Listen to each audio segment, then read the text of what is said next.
Missed an episode of your favorite podcast? Choose from over a decade of content in our archives, not just the latest episode. All free at GCNlive.com. This is your call to action. Get prepared, America. Economy, survival, energy, disasters. This is USAPrepares.com. Informative radio, educational radio. Interact now by emailing instructor@USAPrepares.com or text at 434-390-7953. Class, please take your seats. Your instructor, Vincent Finelli. Everyone all set? Cocked? Locked? Here we go. Your dial set correctly to USA Prepares. Broadcasting 2 hours a day, 5 days a week, Monday through Friday, 9 a.m. through 11 a.m. Central Time, and tape delayed in other parts of the world. Jason is engineering the broadcast in Minnesota. I'm Vincent Finelli. Steve Elkins is with us. Welcome, Steve. Good morning, Vincent. Good morning. Steve, maybe we should do a recap of what we did last night. Sure. So, class, I was invited to be on republicbroadcasting.org and with Steve Elkins, and Steve was filling in for the owner of the network, John Statmiller. His broadcast is from 6 p.m. to 8 p.m. Central Time. And Steve and I had talked about this for weeks. And we thought, what is it about radio? Why do people listen? What do they like? What don't they like? No holds barred. They could talk about what programs they listen to, what broadcasts they listen to. They could talk about which ones they tune out. No holds barred, but we'd all be ladies and gentlemen. No profanity, of course. We said that stay on topic. Write down what you wanted to say before you said it. And we took a record number of calls last night. The 2 hours that we were on, we took 30 calls, and we still had one in queue that we couldn't get to. And if we had another hour, the calls would have kept coming in. Do you agree with that, Steve? Yeah, I do. It was a very successful show, and thank you again for joining me on that broadcast, because I thought it was necessary to do, and I'm glad you participated with me. Appreciate it. So we learned a lot of things. Believe it or not, the way we did it, we were using a proprietary system, and the system allows me to connect, Steve to connect through the internet to the network. And I used my regular studio equipment. I just patch in a couple cables, and I'm good to go. And I have another computer that, actually, it's the call screen computer that I use on GCN that shows who's calling, first name and the state. And sometimes it may say the topic. Joe in Texas wants to talk about climate engineering. And so I have all these lines, and I can click hold or air or drop. But that's the computer I used. But we didn't have that capability last night. But what we did have was a chat capability, so we could see the engineer in Texas was typing into our screen, and Steve and I would see it simultaneously, who was calling and where they were calling from. Simple as that. That's it. Just, Joe in Texas. And so we took copious notes. I have the notes right in front of me that I took, and just call after call after call. And Steve, you took notes too, right? Yeah, I did. Okay. What was your take, your review, and just, an overview of what did you learn from last night's adventure into what do people like about radio and not like? Well, I think they like the format, what we have. Overall, I think we got really positive numbers. And if I were to put a grade on it, I would say we're in the B territory. I think a lot of people like to voice their opinion, and as you agree, that sometimes it can turn into a little soap opera. And so that's an issue to cut people, to a certain time limit. We had that problem last night for a little bit, people trying to go off topic, and we simply want to stay on topic with the goal of expression of what you like and what you don't like about the network. But and I think what I learned is that we need to try to let people complete their thought. And I think there are some hosts who kind of cut you short, and that's quite irritating to somebody who's got something to say. But then again, on the other side of the coin there, I understand as a host that you see people ramble, and you do have to, have some kind of time restriction. And so I think if we were to do this again, I would love to do this again, and you'd be a part of it, that we do need to keep it down to about 2 minutes and have that little clock running, because we went through a lightning speed round there that we try to get everybody in, but, there's always that person that wants to go a little bit off, and that throws the whole thing off. And the goal was to express, this is independent media, what's your likes, dislikes, suggestions, and we had no holds barred. We said, you can criticize us. That's fine. If you don't like my program, what don't you like about the program? Be specific of what you don't like and what you do like, and at some point in time we'll just tabulate everything, and we'll come to the conclusion. Well, this works. This doesn't work. Let's fine tune the machine. Mm-hmm. Yeah, and what ended up happening? Now this was not scripted, class. And I used the word class, and I defined why I used the word class. I defined that on republicbroadcasting.org. And let me tell you how this works. So today's broadcast and all the other broadcasts, Monday through Friday, that I do here on Genesis Communications Network, I'm in my own studio at the farmhouse in Missouri. And I connect to Genesis Communications Network in Minnesota. And then we have an engineer. Jason is an engineer. He spends a lot of time with us, does a great job. And so he kind of knows what we do. So we originate at Genesis Communications Network. Then the following day, we appear on republicbroadcasting.org for 2 hours. The exact program, all the commercials, everything that you hear, without exception, no deletes, complete, unedited, runs on Republic Broadcasting Network. USA Prepares is the only broadcast that I know of, that I've ever heard of, that's on two networks at the same time.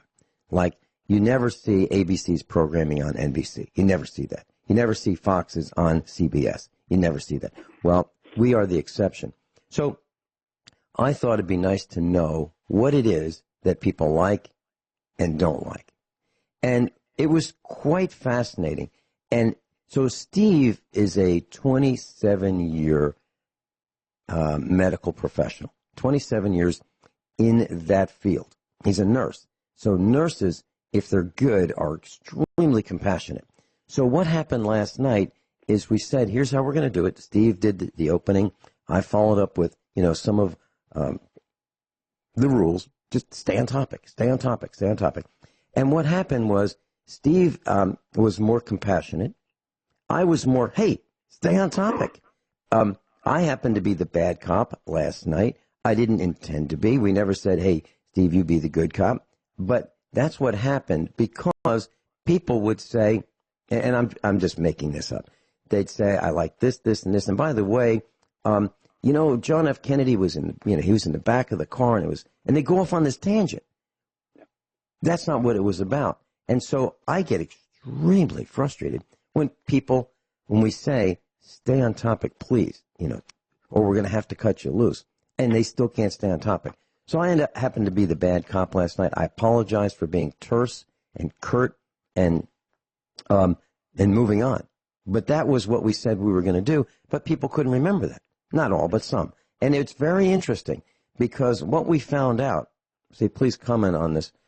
What I saw was people use talk radio to as their soapbox. They want that message to be heard, that thing that's really frustrating them. They just can't refrain from letting it out. Now, I'm not saying that's bad, but I'm saying that's what they do, at least in my opinion. What's your thoughts? Yeah, soapbox turning into soap opera sometimes, and you know what I'm talking about. Some people just drag it on, and and they go way off topic, and then you got to find your opening to say, okay, that's enough, done. We need to move on here. And I had that problem last night. Thank you for reeling that in a little bit, because I was trying to find my window without talking over you or the other person, but finding that window of opportunity to say, okay, we're done here. We need to move on. And you've kind of not got the message what we want here. We want to what you like and what you don't like, and suggestions. So that is a problem in talk radio, and I know every host has that problem. You get these people that we're like the psychiatrists sometimes. I think some people want to come and vent on us, and they go a little bit off, and we got to put them back on the right path. So, yeah, thank you for doing that, Vincent. Because yes, you were bad cop and I was good cop, but I was trying to find some common ground. And like I said, some of these people can just keep going on and on and on. And you hate to cut them off. You hate to be rude, but we had a mission. We had a statement last night, what we intended to do and what we wanted to find out. And we had people lining up to get on to talk about it. Therefore, we had to push on, lightning speed. Mm-hmm. And you mentioned, I think you mentioned, we hate to be rude. Actually, we weren't rude. Although I was terse and curt and quick on the trigger, I don't think I was rude. I think some of the callers were rude because they were outside the guidelines that we established early and often in the broadcast, meaning stay on topic, write down your notes, have your material ready, think about what you're going to say before you say it. We said that over and over. And yet, many callers couldn't do that. So I think that's a great lesson for those who are listening to talk radio. Well, this is the anatomy. We're doing an anatomy and dissection of talk radio right here, right now, because we did this experiment that had never been done before. So, for example, if you go into Home Depot, you will never see a greeter at Home Depot saying, hey, I'm so glad you're here. Listen, today, this afternoon, we've got this little gig going, and we've got some coffee and donuts, and we'd like you to come in the back room and tell us what you don't like and what you like about Home Depot. You never see that. You don't see that because they don't want to know. I mean, they don't. I mean, they may do it in a controlled environment, but they certainly don't want to have just a no safety net environment, worldwide exposure for what people don't like and what they do like.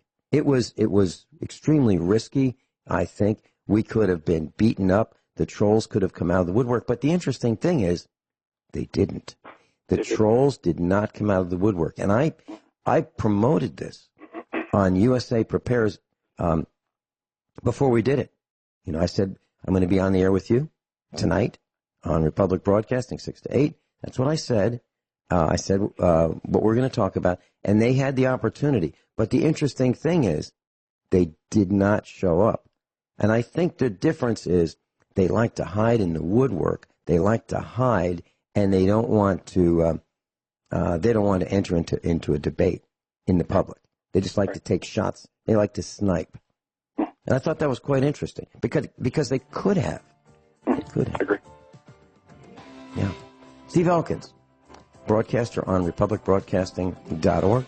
His broadcast is Sunday evenings, off the beaten path, 7 to 9 p.m. Central Time. We'll be right back. Class, Steve Elkins is with us. And if you'd like to join in on the conversation, 866-582-9933, 866-582-9933. And we'd love to hear what your thoughts are. We'd like to stay on topic today. We'd like to stay on the topic of talk radio, likes and dislikes. And Steve, what I learned last night, I learned a lot of things, and I have my notes in front of me. One caller said that some hosts are intimidating, and he called us, but he doesn't call other broadcasts because he feels that the hosts are so intimidating that he didn't feel comfortable. I'm paraphrasing. Right. And he said that, some hosts hang up on the callers. Now, I have done that. After about 8 years I did it twice. And I would say within the last couple of months. And to the same guy. And for the same reason. Because the caller went off on a nonstop, run-on sentence, off-topic mission. And that's why I did it. And last night, I had to do something that I don't normally do. I had to step on vocally. I had to step over the callers because they would go off topic. And we didn't do that until they went off topic. Right. So what do you think? Comment. Yeah, let me make a comment real quick. Going back to, you wondered why the trolls, they had an opportunity to come after us last night. I kind of gave the heads up to the engineer that couple hours before, have your finger on the button ready for trolls to come after us because they're going to try to derail us. And I think what actually happened was we had such a great response, Vinny, that the trolls would have been outed really fast by the actual callers calling in to say that guy's a troll. And it would have been very obvious they were trolls trying to derail us on what we were trying to do last night. And, of course, we want to get better at what we do. They want to bring us down and destroy us. So I think, we talk about intimidation by the hosts themselves. I think our show last night was intimidating to the troll to say, there's no way in the world I can go in this group of people here right now.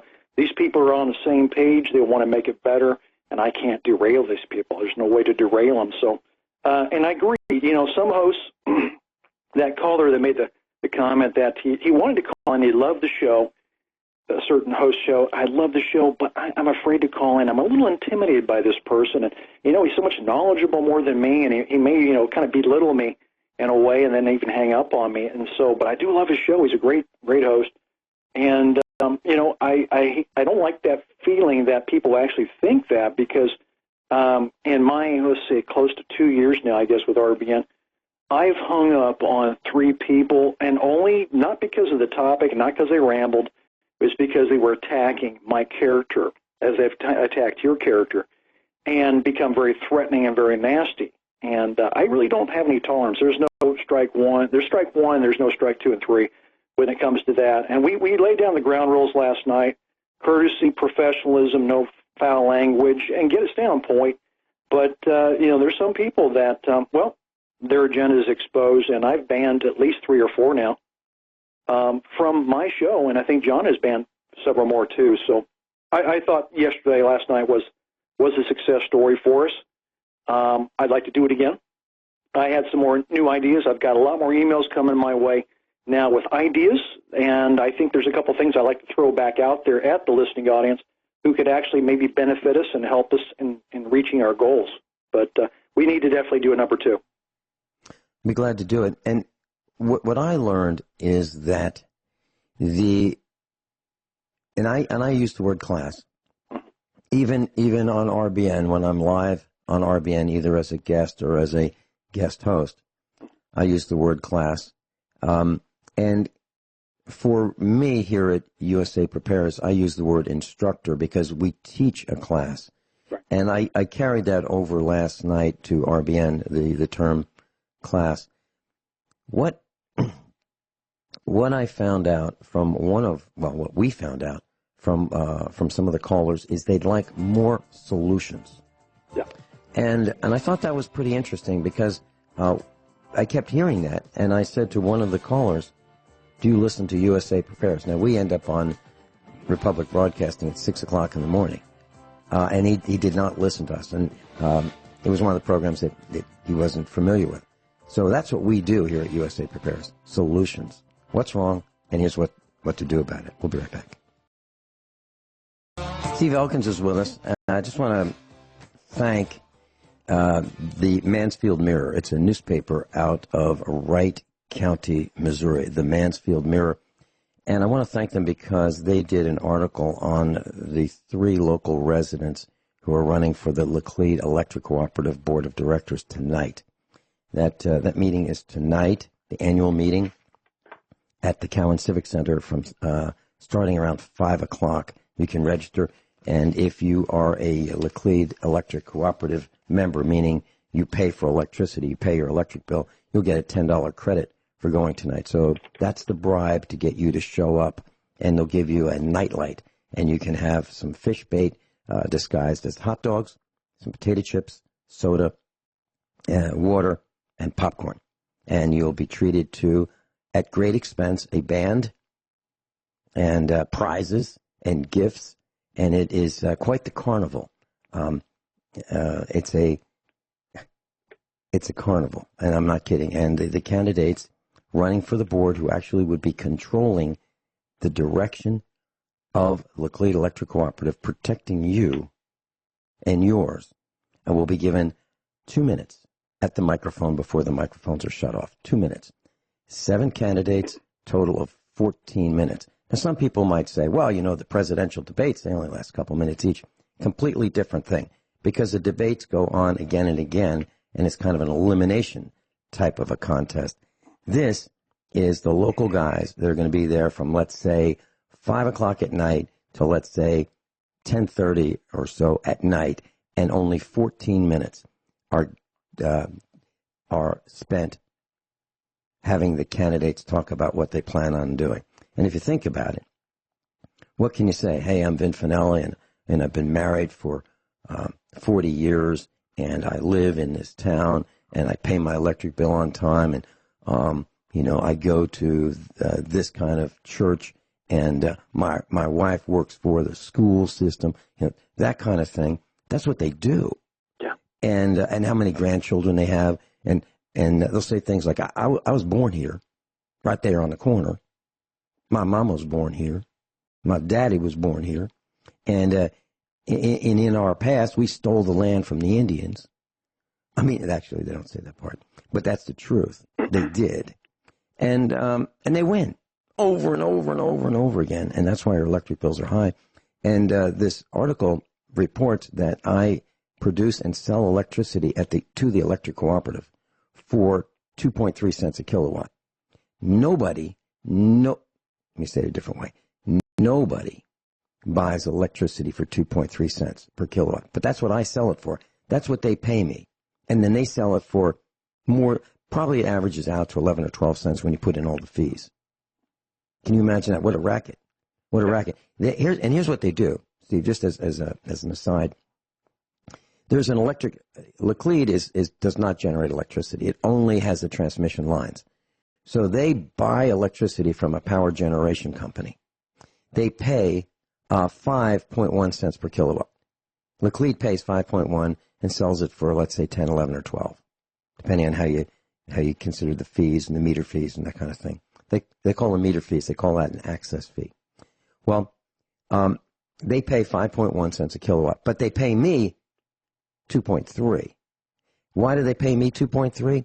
Because the power generation company, that's their cost. It costs them 2.3 cents a kilowatt. So they're only willing to pay me what the power generation company cost is to generate electricity. They pay me less than half of what they pay the big power generation corporation. That's got to stop. That's got to stop. And these white-collar criminals in the corrupt state of Missouri need to understand that.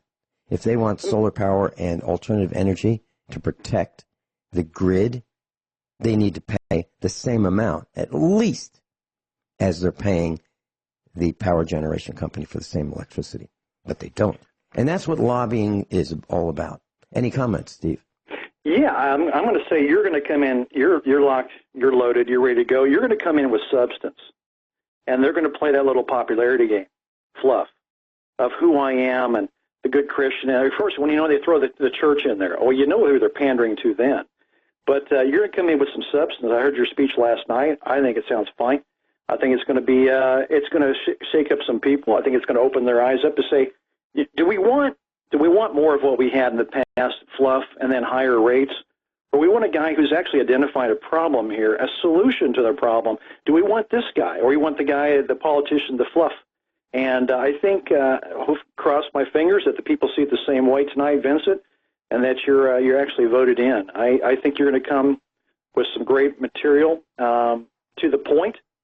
Your point is to save you money. Don't say what my point is, because I would like. No. I'm not going to give away. I'm not going to show your cards. What I'm saying is you're coming in with substance. They're going to rely on fluff and perception and appearance of, playing the good humanitarian. I care about my neighborhood. I care about my community.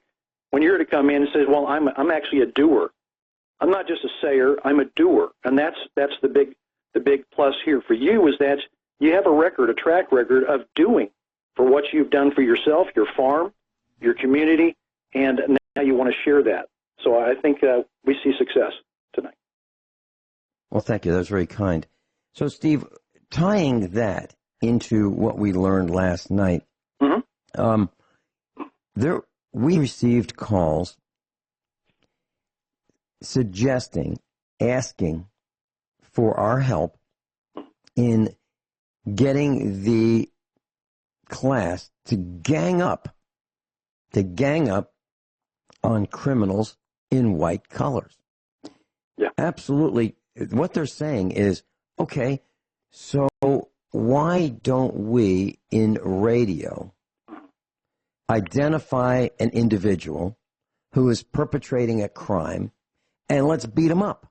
Now, that's not literally. That doesn't mean sticks and stones. What that means is let's call into these radio broadcasts, lots of radio broadcasts, and let's get the hosts to agree that, okay, here is the criminal of the day, or the criminal of the week, or the criminal of the month. And the way it was described is the FBI used to have these wanted posters in the United States post offices when it was a government organization and not a private enterprise, that here are the top 10. Here are the top 10 criminals. Let's go after them. Let's expose them. And I got to tell you, we have done that. It has worked, but we need more broadcasters doing exactly that. Comments? I agree. Totally agree. I think at the time when I heard that comment, I was thinking that he wants us to kind of go down that same path as the Democrats. We've seen how they've taken the law in their own hands, and basically they don't even care about law. The rule of law, forget the real law. We're talking mob law here. But I don't think he was talking about that. First, I thought he might be thinking, what are you saying here? But I agree. When it came down to beating up, we're talking about the guilty, the obviously guilty, the people like the Clintons. Let's just mention the Clintons. The cabal there, the crime family of the Clintons. We should not let them off the hook. We shouldn't let any of these people off the hook. And when we see a host or hear a host speak kindly of these people, we need to call into their show. We need to correct the record here and point out the obvious crimes of these people and not let it go. Now, we're still going to have this problem with, of course, the drop calls. There's a delay time, and they're going to censor what you're going to talk about, pretty much scripted. They like script. We don't like script. I don't like script. Nothing scripted on my show, nothing scripted on your show. And it is as is, and I call it as I see it. No fairness, no favorites. I call it as I see it. I'm impartial. I am in the middle. I'm an independent. I don't like either party. And so I feel that's a good thing to be, is to be an independent, to call it fair and square. I like the idea of calling in. I like the idea of exposing, the agenda of cover-up. And that's what a lot of these hosts will do. They'll cover up. They're covering up. Mainstream media, terrible these days, just completely terrible. And that's why it actually is our time, Vincent, our time in independent media to really make our way and to really show people, hey, we stand up for what we say, and we're accountable. We're accountable, responsible. If we get it wrong, we come back and say, you know what? I got that one wrong. I don't mind doing that. I've done that. I did that 2 weeks ago. I said I got it wrong. I was told this, and I researched it, and it's sure to be the real thing, the sure thing, and I was wrong, and I am here to eat my crow. I don't know if there's actually any meat on a crow, but I said that, and I take my lumps, and that's what I like about my network there, and you being on that network also, is that we're true to what our mission statement is, and that's the truth, and we're accountable for what we say. Well, caller, and I'm paraphrasing, suggested that we don't do that, meaning we don't take to task the criminals, and I took exception to that, and I informed him last night that there was a House bill in the corrupt state of Missouri called House Bill 545, which was a gun confiscation bill with these written probably by a think tank in Washington, D.C. But Rory Ellinger was the guy who brought the bill onto the floor, and Jill Shoup was the co-sponsor of that bill. And I said that I called the State House of Representatives in Missouri, and I got their cell phone numbers. I said, well, I don't have, I'm calling for Rory Ellinger. I don't have his number. And could you give me his number? And they did. And I said, and Jill Shoup, could I have hers also? And I got the cell phone numbers, and I gave them out nonstop for a week. And what happened was and I didn't let up, even though the bill got killed, within a day. I didn't stop. And what happened was, by the end of the next day, after the announcement of the bill, I was frosted because they wanted to confiscate AR-15s, AK-47s, certain shotgun grips, and magazines over 10 rounds. Now, these are things that people have already owned. They're absolutely legal. No problem buying any of these things. And they wanted to steal our property. They said, you will get it out of the state of Missouri, you will destroy it, or you will turn it over to the government without compensation. Pick one. Or you will be a felon within 90 days after the bill becomes law. And I took exception to that because people have bought refrigerators, and they could do the same thing with refrigerators with, saying, hey, this Freon stuff is really damaging to the atmosphere. So either you will get it out of the state, or you will destroy it, or you'll give it to the government without compensation, or you'll be a felon. So, we're talking personal property. And I was frosted. So I went after these guys, gave out their number, and they ended up on KMOV St. Louis, Missouri television, complaining that people were calling them up, nonstop, yelling at them, screaming at them. Now, I never said, go beat these guys up. I said, call them and tell them whatever you think. Yeah. And I said that when they call you, the number says blocked. So star 67 works in lots of places before you place the phone call, and it will not give your number. They do it. You might want to do it. And the bill was dead the next afternoon. So our caller was right, and it works, and we did it. We'll be right back. Class Steve Elkins is with us, and we're talking about the anatomy of talk radio based on our experience with doublespeak here at USA Prepares and the broadcast that Steve invited me to join him on last night on Republic Broadcasting Network. What people like, what they don't like. And this is based on a sample of nonstop calls for about 2 hours last night. And I'd like to share something. One of the callers talked about how sometimes we talk over each other. Now, under normal circumstances, we try very hard not to do that. But sometimes it happens, and I'll tell you why. And I explained this last night. So sometimes when I'm on the air with Guineith Isaacs, here's what happens. The way this works is I'm in Missouri, the network, GCN, is in Minnesota. And like right now, I'm looking at a screen that has statistics, and it tells me that there is a 169 millisecond delay between me and GCN. But then there's another delay between GCN and Australia. And then there's another delay coming back from Australia to GCN. And then there's another delay back to me. So sometimes there is a delay that we don't even know about, and it changes by the second, or even more often than that. So it's difficult for us to not know what the delay is. And the instructor, in the case of USA Prepares, has no idea what the delay is. I can see part of it, I can't see all of it, and I cannot fix it unless I reboot or reconnect to the network. So those kinds of things happen, and we explain that. So we don't intentionally try to talk over each other. We think that's bad radio. Steve, your thoughts on that? Yeah, well, plus we don't have the video portion of it. I mean, if I were sitting across the studio from you, like I went out to Round Rock and worked with John for a couple of days, and that week I was out there, I could look right over and see John, and I could see my opening of when I can speak or not. But when you don't have the video or the facial right there in front of you, it's kind of difficult to say, okay, can I jump in now or not? and you don't want to cut anybody off when they're in the middle of a role, of what they're talking about. So it is a little difficult when we're not facing each other in the same room. So you just got to feel that timing out, and if you have the really good relationship with the other host, then you know exactly when they pause a little bit, that's your indication to step in and give your commentary. So it's hard to feel people out. It takes a little while to feel that out with every person, but once you do it enough with enough people, different people, you get to understand it's my turn, it's your turn, it's my turn, and it works out really well. But you have to establish that relationship first. And one of the things that we learned is that the class has preferences as to whom they listen.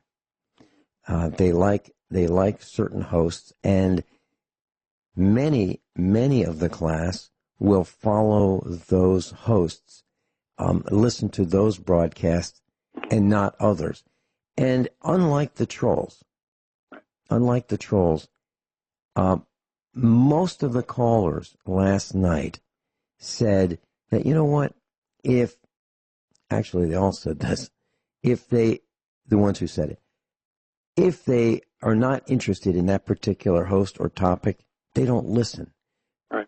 Contrasted to the trolls who just make it their business to infiltrate and try to beat up the hosts. Yeah. And that's the way I am. If there's a video that I don't think I'm going to like, or if I watch it for a minute and don't like it, I don't go out of my way to try to beat up the producer, the advertisers, and so forth of that video. I just don't watch it, period. It goes away. It comes out of my life, and it doesn't return. But that's not what these trolls do. The trolls absolutely feel that it is their duty to punish anyone that they don't like. Right. But yet, they feel they are addicted to listening, or someone is paying them to be miserable and listen. It's got to be one of those two. Yeah. Well, I found another tactic that I think you'll probably agree with this, Vincent, that there's a new tactic with the trolls. They're actually trying to break up networks, communication networks, kind of like, GCN and RBN. They like to get the host after another host, and so they'll spread fake news about, well, this host said this about you, or said this, and they're trying to get the host to fight each other, and which basically breaks down the communication and breaks down the network. So it's a little tactic they try to do, and I've tried it on me a couple of times, using with Mike Rivero and a couple others, saying, well, this was said, or he said this about you, and I actually would go right to the source. I went right to Mike Rivero, and I said, well, Mike, I'm a stand-up kind of guy. If I say something, I'll say it, and I always own it for what I say. So I'm going to tell you right now, I think this is what's happening. And he came back and said, I agree. This is what's happening. This is the division, trying to bring division between the hosts themselves and to bring down the network. The people say, I'm angry. I don't like the network. They don't stand up for me, and they leave. So it's not working. Just let people know that's what's going on. Yeah. And class, don't think we don't have each other's numbers, because a lot of us do. I've got Mike Rivero's number. I've got a lot of the numbers of the other broadcasters. And if I think I need to talk to him, I'll pick up the phone and talk to him. We'll be right back with Steve Elkins. We're going into top of the hour news and commercials. Everyone all set? Hour number 2 of USA Prepare. Steve Elkins is with us. He's a broadcaster on Republic Broadcasting Network, republicbroadcasting.org. He broadcasts his 2-hour broadcast on Sundays, 7 to 9 p.m. Central Time. It's called Off the Beaten Path. Steve Elkins. Steve, I was talking with Jason, our engineer, during the break, and I asked him what he thought I should wear tonight when I'm on stage at the election. What should I wear? And he said I should wear a tie. And I said, any particular color? He said pink. I said, well, I have one of those. Disagree. So my question, well, that's what I was going to ask you. I was going to ask you what your thoughts are. So it's a large, I think it's 46,000 square feet of floor space. We've held our expos there. 3 times. There'll be thousands of people, and there'll be lights and cameras on us, sound system, and there will be 7 candidates. What do you think? How should I ask for this, in your opinion? Professional attire, no pink tie. If you've noticed that the pink thing is rampant right now. You see all your mainstream media. You see so many people wearing pink shirts, pink ties. The feminization of the man, and I steer clear of any of these female pink colors. Now, if your wife has cancer and you want to support her, and it's Cancer Awareness Month or Day, and you want to wear a pink ribbon, support her, I understand that. But that's not what's happening. There's a definite agenda to feminize the American man, to demasculate him, effeminate him, and I don't want any part of that. So I would have a strong presence in my presentation and my dress, look very professional. If they all want to wear pink ties and look like clowns, well, maybe that fits them. But I would have professional attire, no pink tie. Okay. Well. Let me tell you what I was planning on wearing, and tell me if you think this is appropriate or not. My going out uniform, if I'm going to be doing a seminar, is I have 3 pairs actually of black leather lace-up combat boots, and they're not scuffed and dinged up. I mean, they look like you could wear them to church or a funeral or a wedding. I have those, and they're highly polished. And they are traditional style. They don't. If you didn't see that they go up, 10 inches or 12 inches up my leg, you would think that they're just a pair of dress shoes. And I wear. This is my normal uniform when I do something like this. And I wear very dark blue jeans, new blue jeans and I don't mean light blue. I mean dark blue Wranglers that have been maybe washed once or twice. That's it. And they're not bell bottoms, and they're not. They're just standard, well-fitting blue jeans. A white broadcloth cotton shirt, long sleeves, button-down collar. I will wear a tie. I was thinking I have a greenish tie. I've got a yellowish. I've got red, and I've got one that's kind of patriotic. It has the colors, but it's not an American flag. It just has some red and some white and some blue in it. And it's a striped tie. It's sedate, and a blue blazer. And this blue blazer is from 1984, 85 era. If you buy good quality clothes, they last a very long time. And I just weighed myself. I weigh about the same, within a pound or two, of when I bought that jacket. It's not ripped, torn. I take care of my clothes. And it's a traditional styled, traditional cut, traditional fit blue blazer. And then my combat belt, which is, it's made by a company called 5.11. It's a tactical operator's belt. It's 1 3/4 inches.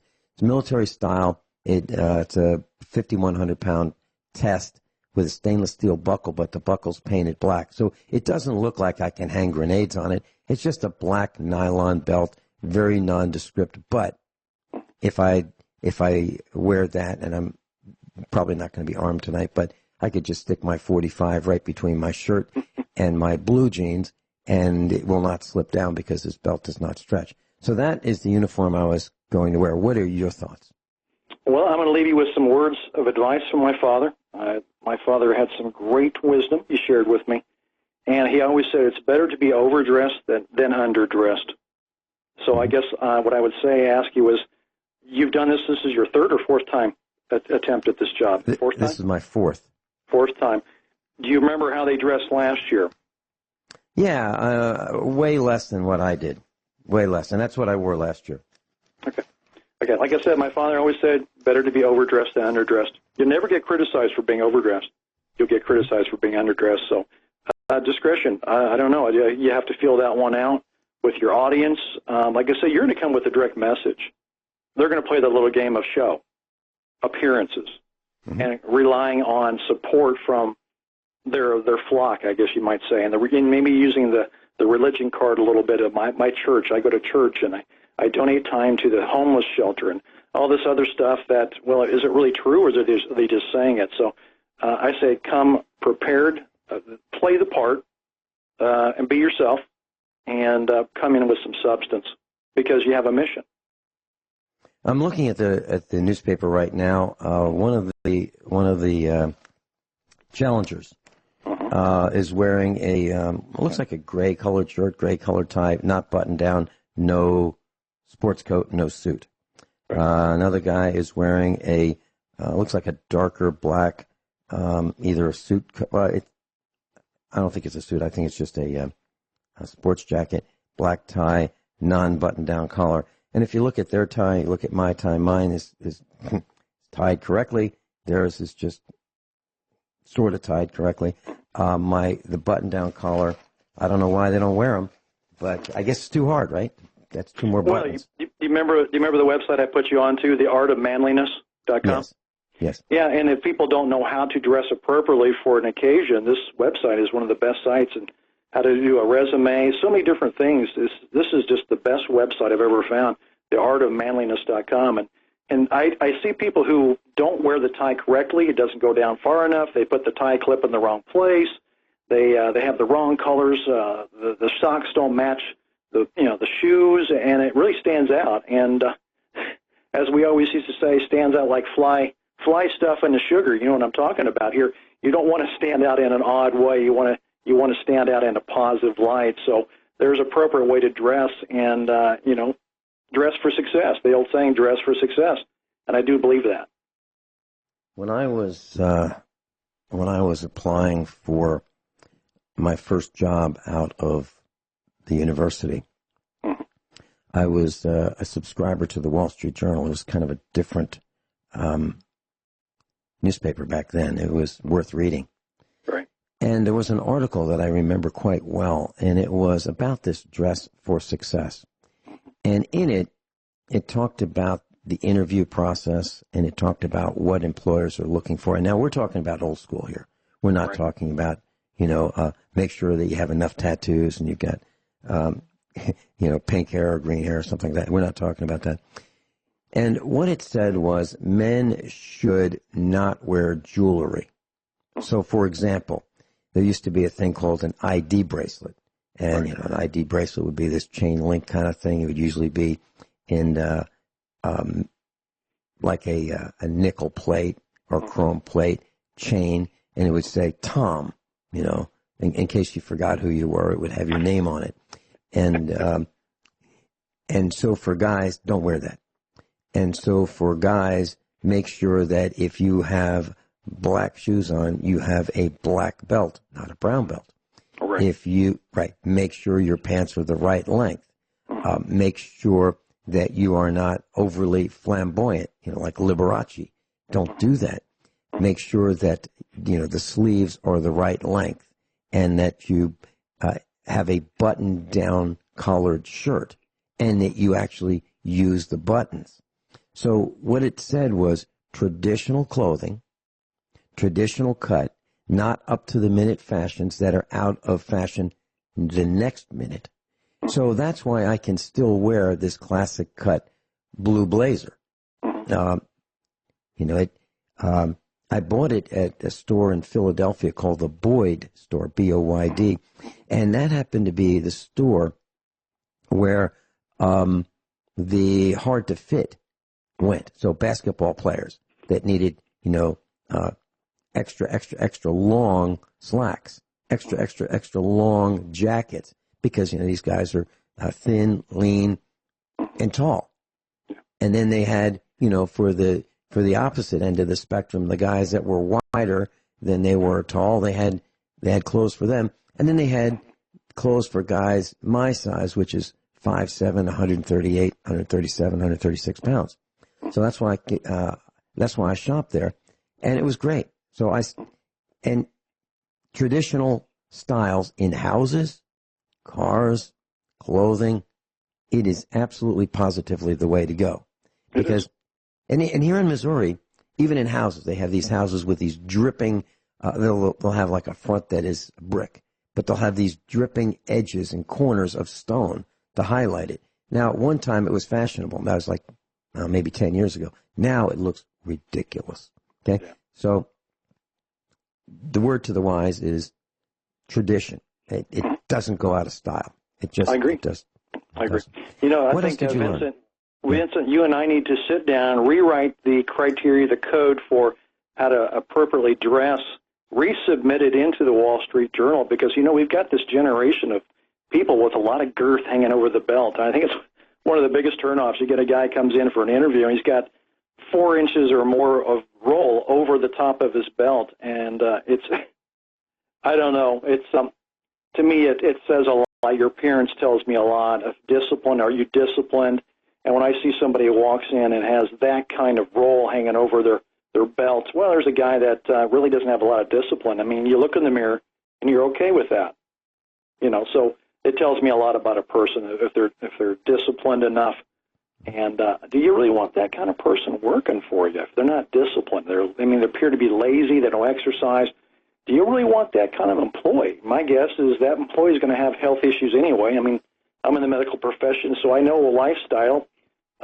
You know, people who don't have the correct lifestyle will have more illness and more days off from work. And so, you know, as an employer, I would look at those things and say, you know, is this person going to be a dependable person? They're going to be calling in sick all the time, and they have health issues and diabetes or whatever. I mean, minimize the risk and just live a healthy lifestyle. Yeah, and then it addressed the feminine side of the equation, how the ladies should dress for the interview and for the work. And we won't be able to do that justice during this segment, but as soon as we come back from the news, from the commercial announcements, let's talk about that for a minute. Then we'll get back to the anatomy of talk radio. Steve Elkins is with us. Class, if you're calling in to USA Prepares, that's great. But I'd like you to know that our engineer is multitasking this morning. That happens often, and they're running multiple broadcasts. That being the case, just let it ring and ring and ring, and it may take 5 minutes, but he will ultimately get to you. So, ladies, what the Wall Street Journal said back in the 70s was really kind of simple. The same thing, traditional style. No cleavage. You don't need to show what you have or don't have. No short skirts. Earrings, one hole in each ear maximum, not 2, 3, 5, 7, just one. One necklace, if you choose to do that, just one maximum, not 2, 3, 5, or 7. One ring maximum, not one on each finger. And one bracelet, maximum. One. That was it. So one bracelet, one ring, one necklace, and one pair of earrings, period. That's it. Steve, your comments? I agree, 100%. It's amazing, this generation, this youth coming up. I had to do some interviewing before for some positions in a very large facility. I managed kind of a extended care facility, kind of one of those situations. I had 110 employees underneath me I had to keep an eye on. I had to interview for new positions coming up, and I actually had girls coming in for certified nursing assistant positions, and I like to hire nursing students because it gives them good practice, good experience, and then they're going to be going to nursing school, and it's just a good experience. And they usually find them to be very dependable. Nurses are pretty reliable. I mean, they're going into the field not to make money. They're going because they care about people, want to help people. But then every once in a while you get a wild one there that comes in. I had one girl come in one day, came in with shorts and flip-flops. Oh, great. Short interview. Thanks for saving me the time. Yeah, it really was. It was a very short interview. She came like she just went to the beach and they said, oh, by the way, I've got an appointment I need to go make. And I was shocked. I think that was the first time I've ever seen somebody who never dressed for the part. And, well, she didn't get the job. I'm not going to hire somebody who looks like this. Right. But, no, I do agree. All the recommendations in that Wall Street Journal for me, that was even back in the 70s, they would probably revise that. They would dumb that down today, and I say stay with the standards. I agree with you 100%, higher standards. And for some reason, the bar continues to be lowered on standards these days, and I'm seeing things that I thought I would never see. people saying, hire me, look at me, hire me. And they have this thing called autonomy. They just want to show their ability, their personality, and that's why they dress the way they do. Well, if you're working for me, I expect a professional attire. That's all there is to it. We've got two calls stacked up. Oh, great. Good. Go for it. Georgia, New Hampshire, welcome. Hi, Vincent. Hi, Steve. Hey. If I could just weigh in on this now, this is like your third or fourth time that you've been running for this particular position. Now, I think the fact that you have a working ranch farm, whatever you wear when you're working, I'd show up there and give them, basically tell them without saying so, look, I took time off from a livelihood that's very common here and understood by most folks in the room. I'm not an executive. I'm not somebody who's going to be better off in a boardroom rather than riding a tractor. But that doesn't mean that I don't have some good old American know-how. And I would wear, to a large extent, what I wear out in the field. Clean, though, and go up there and say, look, the punchline will be, look, they have raised rates X amount of times in the last so many years. Now, if you want this to continue and possibly even snowball, continue to vote the same way, and if you expect a different result, you're going to be very disappointed. Right. And then I would probably throw in an idea or something to give them a little taste of, what I could do. It wouldn't sound too radical, but remember, you're appealing to people who are country folk, and I kind of understand rural people because I've been living in a rural community for about 20 years now, and I'm a transplant from the big city like yourself. So my honest opinion is you want to look like who you are, basically a rancher farmer. You understand their plights, you understand their pocketbook, and you understand what's been done in the last few times and say, hey, what do you got to lose? I can tell you this, though, I'll make a prediction. Your rates are going to go up again and again. And if you want to look forward to some drastic hikes, don't say I didn't tell you so. And then I'd sit down. And then now they're in a quandary because it's self-prepared. Steve Elkins is with us. He's in Florida. I'm in New Hampshire. George is in New Hampshire. I'm in Missouri. And we've got Robert on hold in Kansas. George, please continue. Well, you know and I know the rates are going to continue to go up, and they're going to continue to mismanage things. And I know that one of the people that were placed in your stead some years ago was a very young person who was a Walmart employee. And I'm not putting down Walmart employees, but, new employees to the Walmart Corporation, let's just say they're not picked because, and they don't usually start out at Walmart for the simple reason that, if they have some education and some know-how, in other words, they paid their dues, they can move up that ladder. But I'm telling you, Vinny, you tried it how many times, dressed a certain way? I saw you on a podium there on a video you mentioned to the class some time ago to watch, and I did. And I watched the way you were dressed, and you were presentable. But again, you're in a rural community. You want to look basically like what you are. And you want them to know, hey, I'm one of you. I have to watch the weather. I've been negatively impacted. I see costs going up left and right. Who here doesn't have budgets that they find each year get harder to meet?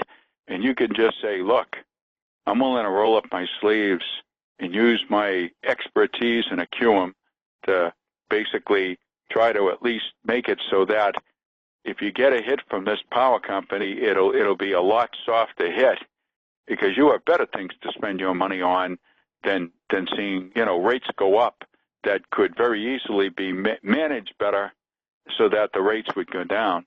And like I said, then you have nothing to lose, Vinny. They're going to look at you and they're going to vote their pocketbooks. You know it, and I know it. And I'm going to leave it with this: there's the old medieval, the old, the princess in the tower and the dragon wrapped around it, and she appeals to every knight that rides by, and she asks them to rescue her from this fate of being trapped in this tower with this dragon. Well, there are some princesses out there who, let's just say, they're in an unholy alliance with the dragon. And while you're trying to fight the dragon, if they're going to lob a nice piece of stone out of that tower at you, let's just say, I would say, if they don't give you a chance this time, I'd ride off and find other more worthy organizations to join. Because remember, all this election's going to do is get your foot in the door. And then the real fight is going to start, as you know and I know. So like I say, I respect you for trying. I know it's in your heart to do right by your fellows there. I just get up and say, look, you know me. I've been here for so many years. And like I said, not to get repetitious, I'd like to see what Steve has to say on it. And I'm sure the gentleman from Kansas is waiting. But like I say, I personally think that you should go in there as you are and look as if you took time off. It's important, and you tell them, look, your rates are going to continue to go up. They've gone up how many times? Are you happy with that? Mm-hmm.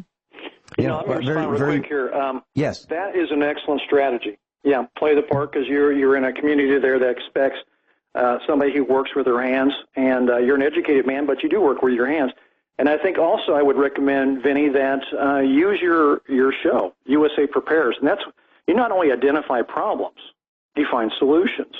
And that's exactly what your program is all about, and make sure that they understand that's what you do. You have a show, USA Prepares, and identifies problems, and it finds solutions, being prepared. I think I would use that to my asset, and I think the caller's correct. I think with that game plan, you will be successful. I really do. Well, let me just tell you about Georgia, New Hampshire. Georgia, New Hampshire is a USA Prepares instructor. And I am the most fortunate person on the planet. I have the most wonderful faculty with me on the air. All of us are faculty. And this faculty is the best and brightest. These are people who have called in, who have made comments that are succinct, clear, cogent, accurate, honest. And when I see and hear that, and that's all we get, for the most part, except with two exceptions, I invite the callers who are class members, students, to become faculty. And George is faculty as a result of calling in and sharing his wisdom. He's been on the air with us a number of times, and he pays attention. And people love him, as I do. As a matter of fact, I would love George to be my neighbor. I'm not exaggerating. I would love to be your neighbor as well if circumstances were just a little different. But even so, you know and I know, and Steve will say to this too, is that, and the callers is, you're a gracious man. You treat people with courtesy and respect. You expect the same in return. And you ask them not to use foul language on your program. And I've heard that you've had to tell people in a nice way, look, you can't be using this language. But Vin, as a friend, I'm telling you, you show up. You're not playing a part. You're showing them who you are. I'm a rancher. I'm a farmer. I go through what you do.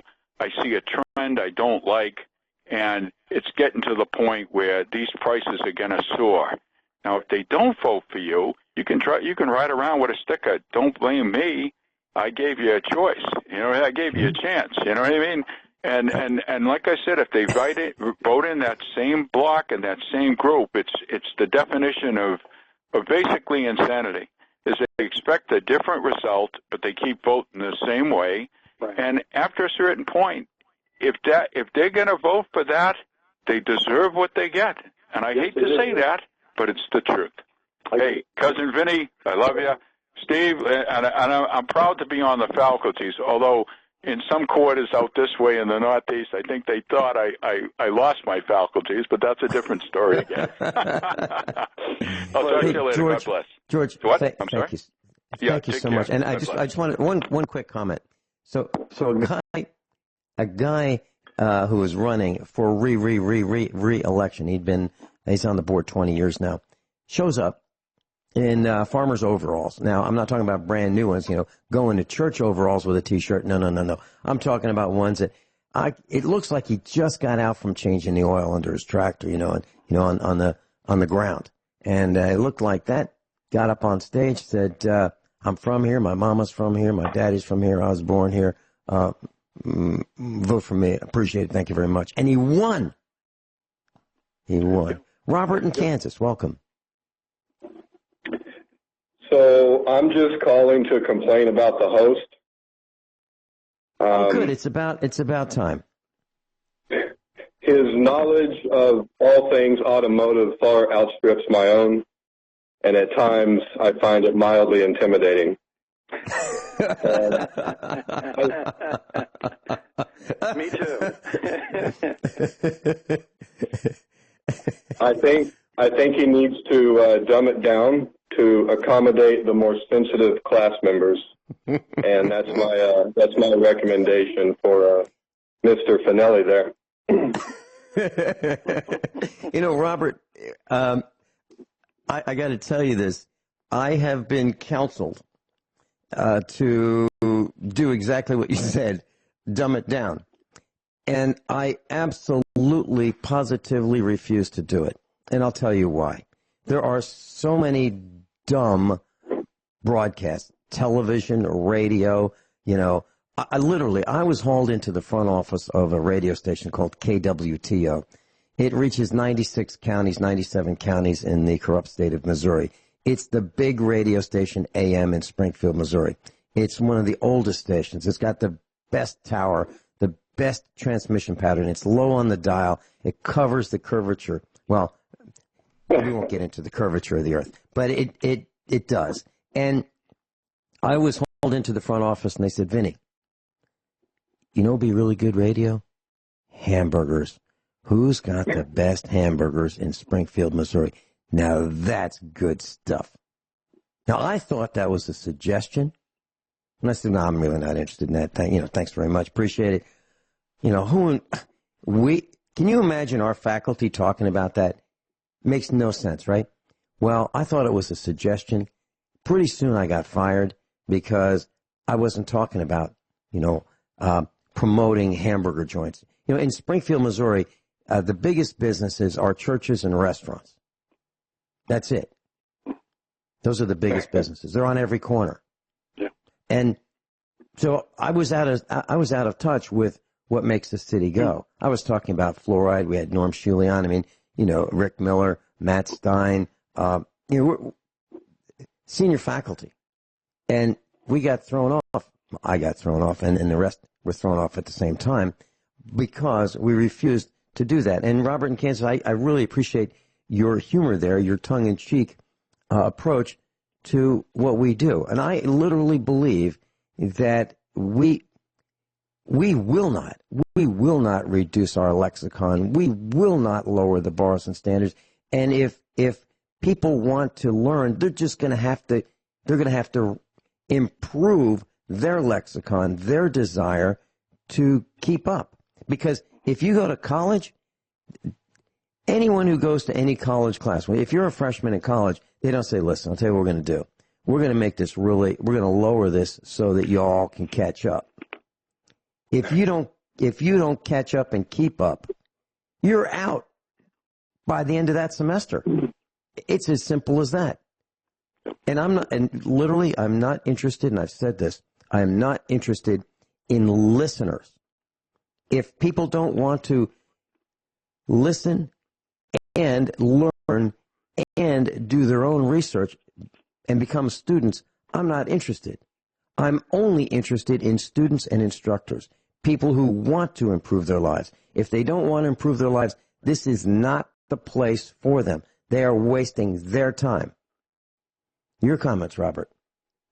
I've learned so much, Vincent, so many different topics, that go in directions that I haven't thought of or that I couldn't produce, the wealth of knowledge someone's obtained over their lifetime, no matter how much I read or what I do. So I appreciate all the senior faculty and everyone you have on who they share their time and give so much information. I appreciate it, Vince. And you put it all together, so, I really appreciate it, Vince. But, Robert, what was your reaction to some of the things that we've said about the anatomy of talk radio? Were you surprised at any of that, or was it just a confirmation of what you thought? Vincent, I don't really have a good comment on that right now. I don't know. As far as talk radio, your show is so much different, right, than most of what's going on. It's not usually a show is just political or it's just this or it's just that. So you can have the topics covered on your show. I mean, some of the stuff I've heard on here, you can't find that anywhere. Robert, thank you so much for calling in. I appreciate it. That's Robert in Kansas. We'll be right back with Steve Elkins, nurse in the ICU and the ER, 27 years experience, and we've been talking about the anatomy of talk radio. Steve Elkins is with us, and I'd like to read an email that I received from one of our instructors. Her name is Grace Thorne. She taught the 6th grade in Ryan, Oklahoma, and we had, roughly every 6 weeks or so, her entire 6th grade class as part of our broadcast. And what they did was they would write down those questions that they couldn't get answered anyplace else. So they would ask Dr. Richard Allen Miller, one student at a time, questions about physics and about life. And Dr. Norm Shealy, questions about medicine. Like, is it okay to swallow gum? Things like that. And so Grace Thorne is one of USA Preparedness instructors. And I received this email because she heard that on the radio yesterday that I was going to be on with Steve Elkins talking about the anatomy of talk radio. And so I'm just going to read part of this. And it's to me, and it's about John Stadtmiller's program that Steve was hosting and guest hosting, and I was with him as a guest on. And it says, quote, "You sometimes lump all public school teachers, policemen, clergy, politicians, etc., in the same bag. I would like to suggest that you invite a teacher, politician, clergy, or policeman to be on the air with you and defend themselves or their professions, because I know there are good, honest, hardworking people in all of those professions. Good luck to you in this time when you run for the position on the electric co-op board. I admire your tenacity." And that's from Grace Thorne. So here's my response to that, and I'd like to hear yours, Steve. And Grace Thorne is a USA Preparedness instructor. I sometimes lump public school teachers, policemen, clergy, and politicians in the same bag. Absolutely. Absolutely. I cannot get a public school teacher other than you, Grace Thorne, to come on the air with me. I've never been able to do it. It's not that I haven't, and public school teachers are welcome, but they will not appear on the air with me. I've invited superintendents. They won't come. I'm talking about superintendents who were my supervisors in Virginia. They have not been on the air with me. They will not come on the air with me. Policemen. Whenever I meet a policeman who I think I can engage in, including one who calls me, every 6 weeks or so, or 4 weeks at the farm from outside of the state, who listens every day, according to him, he will not come on the air with me. I wish he would. Clergy. I have invited clergy, and yes, we have had clergy on the air. Politicians, they're welcome, but they won't come on the air. Right. So that literally, that's the answer. Your comment, Steve. Yeah, I understand. I've had the same issues too. There's a backlash, a fear of losing their position, their employment, and I had the same problem. I've met people, I thought, wow, this would be a great guest on my show, talk about law enforcement, but they can't speak on these issues we want to talk about and go into without fear of losing their position, their jobs, and, of course, retaliation from their departments, especially police officers. We know that's kind of a boys' club, and they protect each other's backside here. So forget that. The school teacher coming out and talking about the problems in the school and the classrooms and the PTA and addressing the issues, she's going to lose her job. It's always that threat, that fear of coming forward and telling the truth is going to cost them their livelihood, their employment. And, the whistleblower, there is a definite attack on the whistleblower. We've seen that at the federal level. And so I could just assume it's on the state level also. So I understand. I wish people would have the courage to step forward and speak about issues, but their livelihood is at risk here. And so I do understand that. It's a shame. Maybe someday it'll change. I don't know. Okay. Let me share this with you. This is mind-blowing, and this is absolutely the truth. So, as I mentioned, Grace Thorne had a sixth grade class in Ryan, Oklahoma, and with the permission of the principal, who she reported to for years, she would use the conference room, and they would have a speakerphone, and one at a time, these students would sit politely, quietly, and wait their turn to be on the air. And we did this for 2 hours. We're talking about a sixth grade being patient for 2 hours. Unheard of, right? Well, and the assignment was, okay, so for the next 6 weeks, think about that one question that you would like to ask, and you get to ask Dr. Shealy and Dr. Richard Allen Miller. And Vincent will be on the air with us. Okay? I asked Grace Thorne, has the principal ever heard the broadcast? Listened to, the archive? Listened in? No. Have the other teachers, are they willing to come on with us and do the same thing? No. Have any of the other teachers listened to the broadcast? No.